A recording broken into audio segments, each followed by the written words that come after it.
2021년도 시작한 것이 엊그제 같은데 벌써 오늘 17일째를 맞이했습니다. 그리고 주일로는 세 번째 주일을 예배를 드리고 있는 것이죠. 이제 신년 초에는 한 해 동안에 또 계획을 세우기도 하고, 또 우리는 하나님의 사람들이기 때문에 말씀 속에서 하나님이 주시는 비전을 새기며 또 기도하는 때이기도 합니다. 그 모든 것은 물론 하나님의 주권 가운데 이루어지지만 구체적으로는 사람과의 만남 속에서 이루어지는 경우가 많죠. 그래서 우리 이 만남이 참 중요한 것입니다. 어떤 분은 복된 만남 가운데 인생이 잘 길이 열리는가 하면, 또 어떤 분들은 사람을 잘못 만나서 낭패를 당하거나 때로는 저주스러운 환경에 또 봉착할 때도 있습니다. 그래서 만남이 중요한데 복된 만남이 되려면 전제 조건이 필요하죠. 그것은 주님이 함께 하시는 만남이어야 하고, 또 주님 안에서의 만남이, 그 만남이 서로에게 유익하고 또 복된 만남인 것입니다.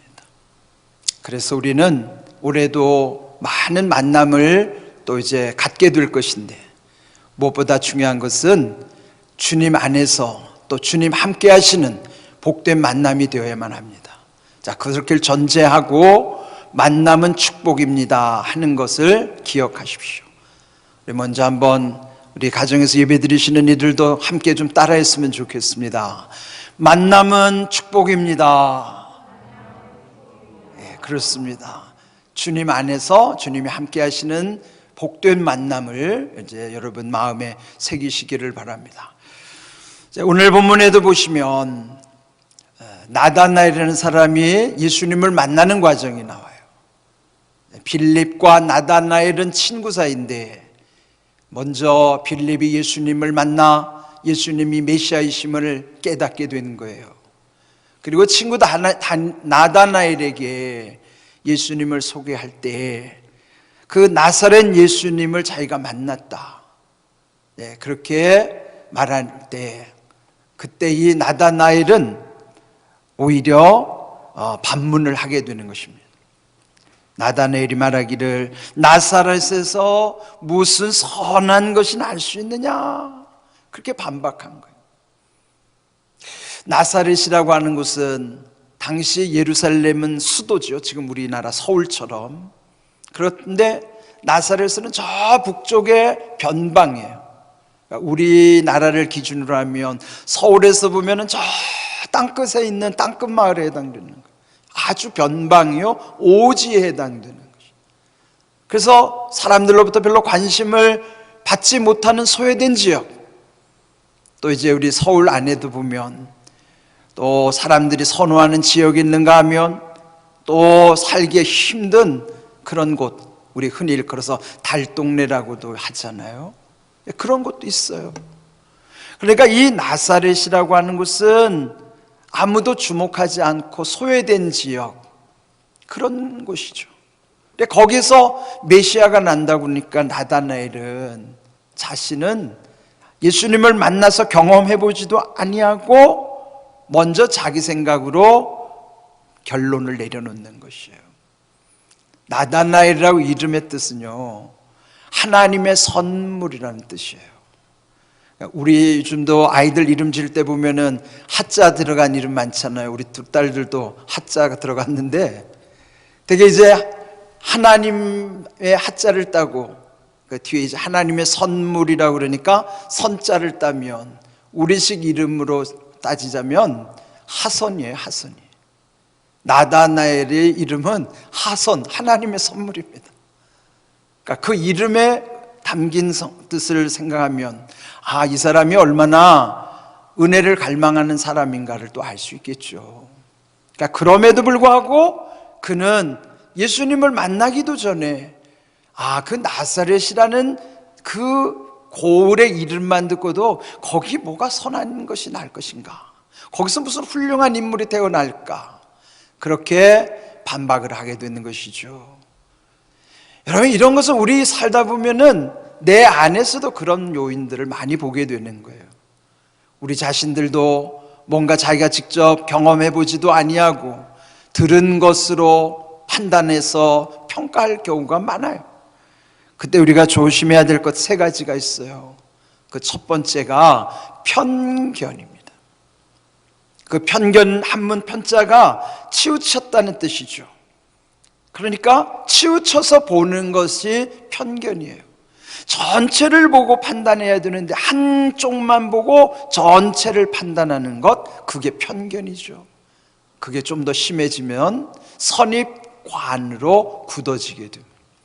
견은 그냥 흘끗 보는 것인데 관이라고 하는 건 하나의 틀이 만들어져요. 요즘 많이 쓰는 프레임이라는 거예요. 프레임 속에 갇히게 되는 것이죠. 그래서 선입, 먼저 그게 들어와 가지고 그냥 자기가 들은 것으로 결론을 내려버리는 거예요. 지금 이 나다나엘이 예수님을 그렇게 평가한 것처럼 우리는 선입관에 갇히는 경우가 있죠. 그보다 더 위험한 것은요, 고정관념이에요. 그 고정됐다고 하는 것은 움직일 수가 없다는 거예요. 아예 뿌리를 내려버렸기 때문에 누가 고지고대로 사실을 말해줘도 더 믿지 않으려고 하는 거예요. 아예 사실과 진실에는 관심이 없어요. 미리 자기 틀에서 딱 굳어져 있기 때문에요. 그게 고정관념이에요. 한문으로 견에서 관으로, 관에서 관념으로 굳어지는 그 정도의 차이가 그게 굉장히 심각한 것입니다. 그 우리 안에 이런 어떤 그게 묶여지기 쉬운 세 가지, 나다나엘이 그랬던 것처럼 우리들도 그런 실수, 오류를 범하기 쉽다는 것을 먼저 인정해야 돼요. 그것이 우리의 한계이기 때문입니다.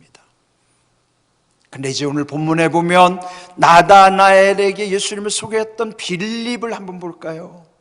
빌립은 그 말을 들었을 때 거기에 대해서 반론을 제기하거나 반박하지 않았습니다. 그냥 오직 한마디만 한 거예요. 와서 보라. Come and see. 와서 보아라. 논쟁하지 않았어요. 얼마든지 반박할 수 있겠죠. 왜 보지도 않고 네 멋대로 판단하느냐? 그렇게 하지도 않았어요. 빌립이 그리하지 않은 까닭은 이미 그가 예수님을 만나고 예수님의 메시아됨을 체험했으니까 진리를 깨달은 사람은 다투지 않는 것입니다. 요한복음 8장 32절 예수님의 말씀처럼 진리를 알지니 진리가 너희를 자유롭게 하리라. 그러면 그 진리가 뭘까요? 요한복음 14장 6절에 보시면 내가 즉 예수님이 곧 길이요 진리요 생명이라고 말씀하셨습니다. 그렇다면 진리는 곧 예수님 자신인데 예수님을 알면 예수님이 우리를 자유롭게 하시는 거예요. 자유하다는 것은 그 무언가에 갇혀 있거나 묶여 있지 않은 상태를 자유하다고 하는 거예요. 나다나엘이 편견이나 선입관, 고정관념에 묶여 있으면 자유롭지 못한 것입니다. 우리도 주님 안에 있지 않으면, 주님 안에서의 진리, 자유함을 놓쳐버리면 스스로 이와 같은 것에 갇히고 묶여지게 되는 것이에요.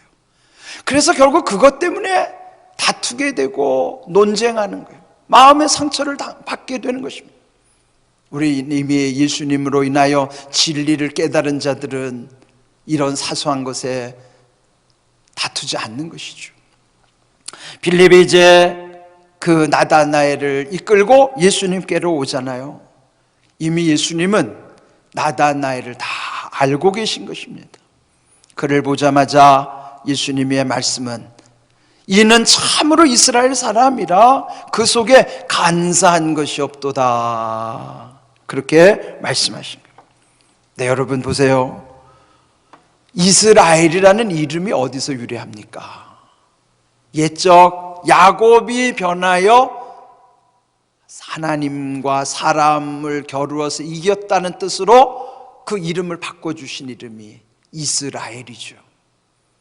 그런데 그 다음 그 속에 간사한 것이 없도다 말씀하셨는데 간사하다는 뜻을 여러분 잘 생각해 보세요. 누가 떠올랄까요? 야곱이 떠오르는 거예요. 이스라엘은 야곱의 변화된 이름이요, 간사함은 이스라엘의 이전 야곱의 속성이에요. 이 표현 자체가 야곱을 연상하게 하시는 말씀이에요. 그런데 이 나다나엘은 그 야곱이라는 속성의 간사함이 없이 변화된 이스라엘과 같이 참으로 순수한 사람이라는 것을 말씀하시는 거예요. 그때 나다나엘이 어떠했을까요? 자기는 예수님을 경험해 보지도 못하고 나사렛에서 무슨 선한 것이 날 수 있겠느냐 경솔하게 말했었잖아요. 그에 반하여 예수님은 이미 이 나다나엘을 다 알고 계신 거예요. 겉만이 아니라 그 속 깊은 곳까지도 다 꿰뚫고 계시는 거예요. 여러분, 하나님이 보시는 것은 우리와 다르시잖아요.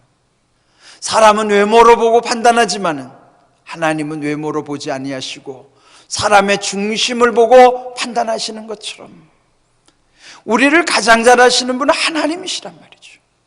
그래서 이 본문 속에서 무엇을 할든지 우리가 주님의 관점으로 보는 것이 중요한 것입니다. 우리의 관점은 나다나엘처럼 이런 편견에 사로잡히기가 쉽습니다.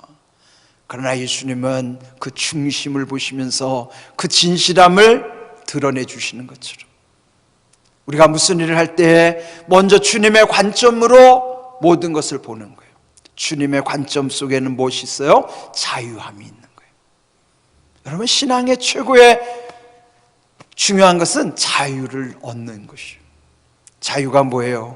아까 말씀드린 대로 묶인 것이나 갇힌 것이 없을 때 그것을 일컬어 해방이라고 그러잖아요.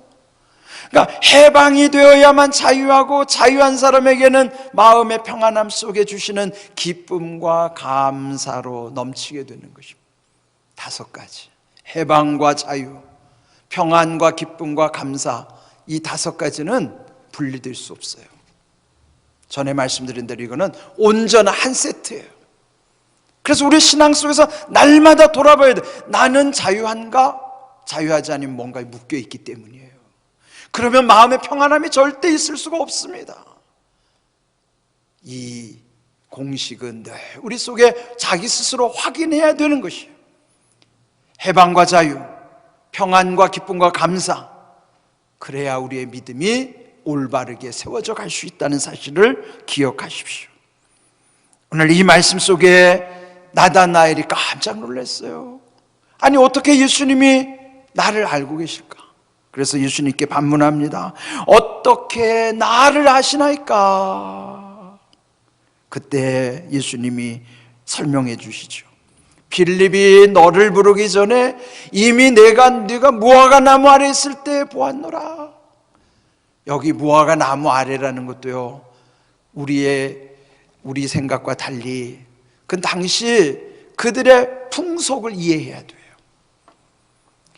무화과 나무 아래에 있다는 것은 당시 경건한 유대인들이 무화과 나무 아래에서 토라, 즉 율법, 성경을 읽으면서 묵상하면서 기도하는 것, 그것이 무화과 나무 아래에 있다는 표현입니다. 그러면은 그 나다나엘이 어떤 사람인가를 또 알 수 있잖아요. 아, 그렇게 은혜를 사모하는 사람이구나. 근데 이미 예수님이 그가 무화과 나무 아래에 있을 때 다 보고 계셨다는 것이죠. 여러분, 나다나엘을 다 보고 계시는 주님, 오늘 우리도 주님이 다 보고 계시는 거예요. 다 알고 계시는 거예요. 그래서 어떻게 나를 하시나이까? 우리들이 주님을 만나면 우리도 그와 같이 깜짝 놀랄 일이 많겠죠.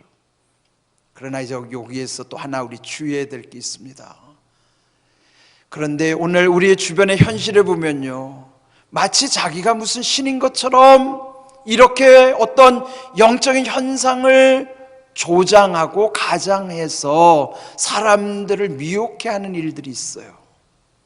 이를테면 이전에 신천지들 이 포교 전략을 보면요, 어떤 특정인을 정해 놓으면 그 주변 사람들을 통해서 정보를 다 수집을 하죠.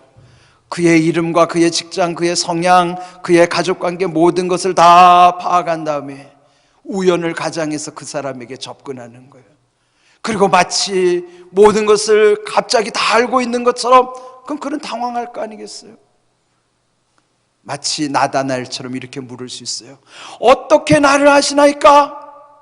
근데 그걸 어떻게 하는 거예요? 미리 다 정보를 받아내서 조작한 거죠.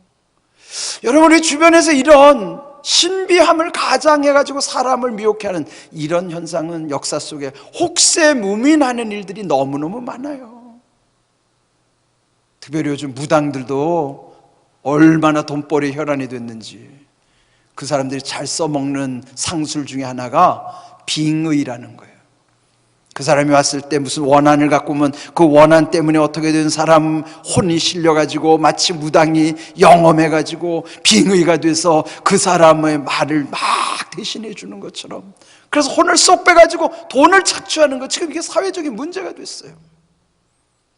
여러분, 이렇게 이런 어떤 신비적인 조작된 사건, 그런 것에 휩쓸리지 마십시오.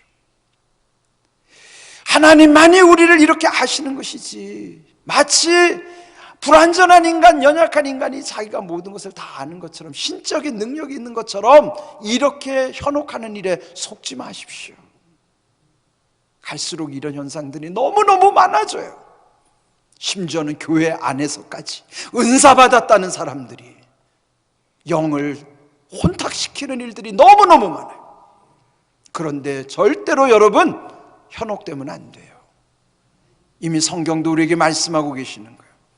야고보서 1장 16절 17절에 보시면, 내 사랑하는 형제들아 속지 말라. 온갖 좋은 은사와 온전한 선물이 위로부터 빛들의 아버지께로부터 내려오나니 그분은 변함도 없으시고 회전하는 그림자도 없으시니라. 오직 하나님 아버지만 완전하시기 때문에 온갖 좋은 은사와 이런 것은 다 아버지께서 주시는 것이지, 마치 자기가 능력 있는 것처럼 이렇게 속이는 현상에 절대로 속아 넘어가면 안 됩니다. 이거는 조심해야 돼요. 그 다음,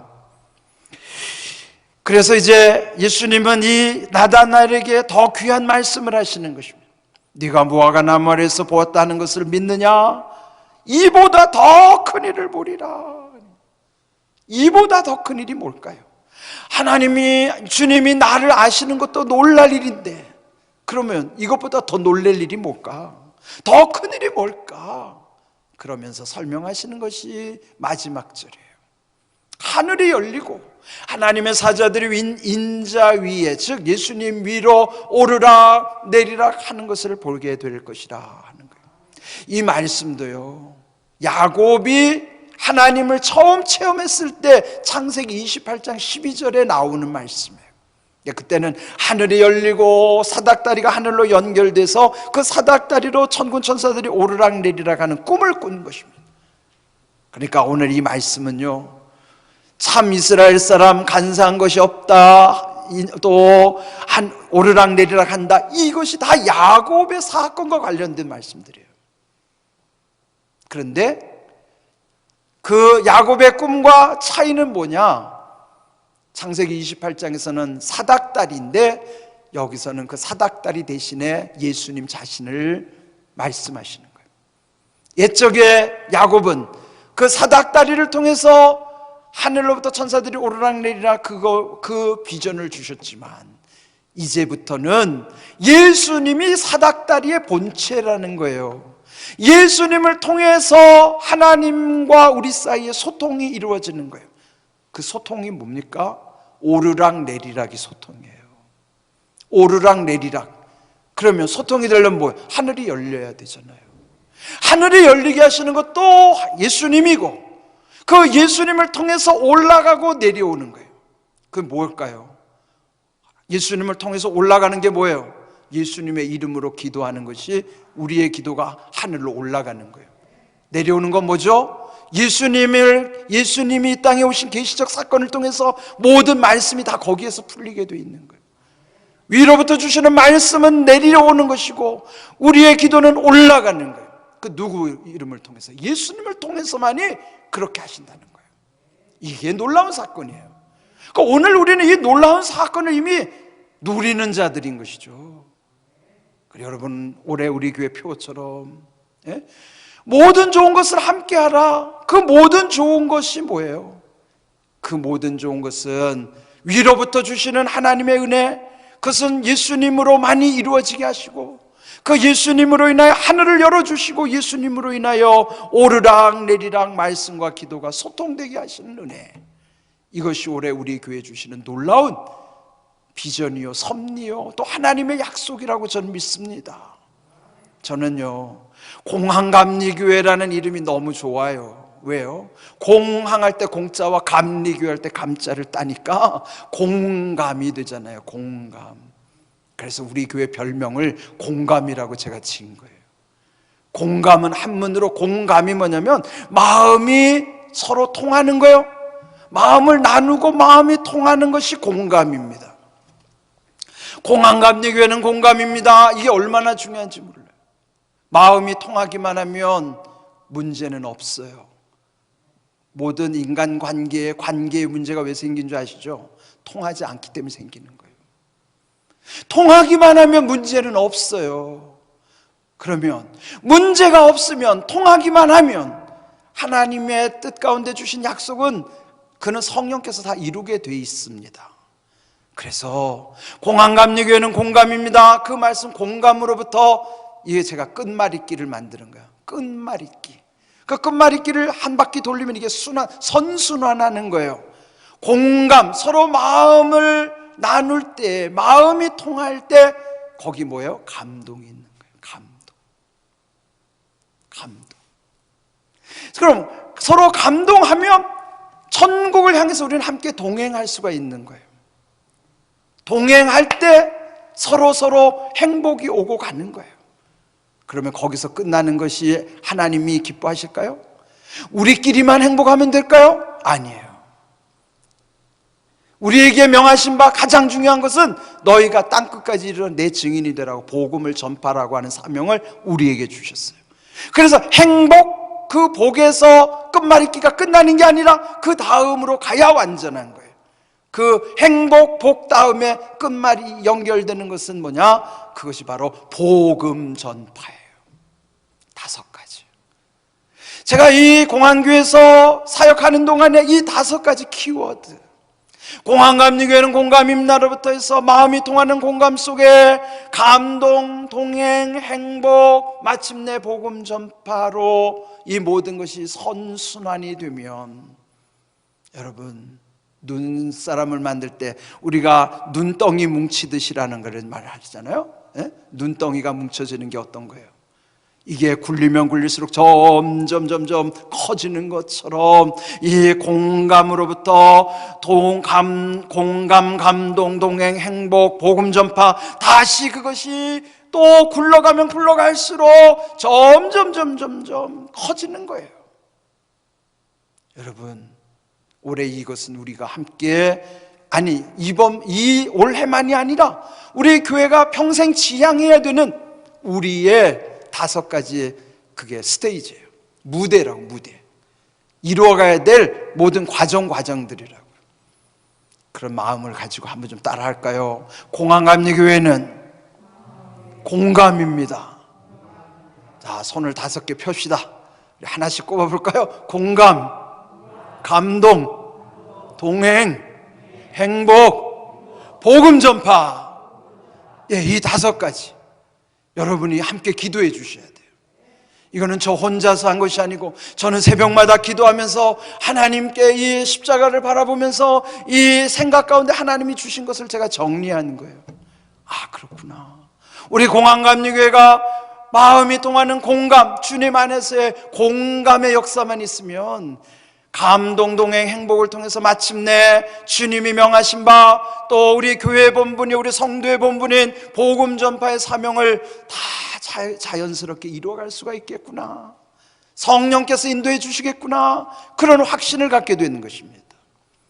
바라긴 오늘 이 말씀 속에 나다나엘이 예수님을 만나서 그가 이런 놀라운 비전을 본 거예요. 나다나엘이 좀 편견에 사로잡혔지만은, 그러나 예수님을 만나고 그 모든 게 편견이 사라지고 자유함 가운데 그는 이제 다시 놀랍게 더 큰 일을 보이리라고 하는 그 비전을 본 것처럼 우리도 이제는 예수님 안에서 더 큰 일을 행하실 주님, 우리에게 주시는 이 비전, 하늘이 열리게 하시고 그 예수님을 통해서 오르락내리가락 하시는 역사 속에 우리 안에 이런 공감으로부터 감동, 동행, 행복, 마침내 복음 전파의 이 귀한 사명을 온전히 이루어가는 복된 교회가 될 수 있도록 우리 모두 함께 뜻을 모으는 거예요. 그런 귀한 은혜 속에 우리에게 말씀대로 이루어지는 은혜와 복을 더해 주실 줄로 믿습니다. 말씀대로 이루어지기를 주님의 이름으로 축복합니다. 아멘. 우리 함께 동성으로 기도하십시다. 오늘 주신 귀한 말씀 마음에 새기십시오. 우리 가정에서 예배드리는 분들도 작은 목소리라도 여러분의 목소리로 하나님께 기도하십시오. 우리는 다 나다나엘과 같이 연약한 인생이라 편견과 선입관, 고정관념에 사로잡혀서 거기에 묶이고 또 거기에 매여 있음으로 말미암아 자유하지 못하는 경우가 많죠. 그러나 이제 진리 안에서 자유케 하시는 주님, 또 그 주님을 인하여 하늘이 열리게 하시고 또 예수님을 인하여 오르락내리락 하는 것을 보게 하신 것처럼 우리 공항감리교회 주님 안에 서로 마음이 통하는 공감의 은혜 가운데 서로 주님의 감동과 주님과 더불어 동행하는, 그리고 우리 함께 행복, 그러나 복음 전파에 모든 것이 초점을 맞출 수 있도록 여러분이 은혜를 사모하시기 바랍니다. 말씀대로 이루어지는 은혜와 복을 구하시기 바랍니다. 우리 할렐루야로 기도하십시다. 할렐루야.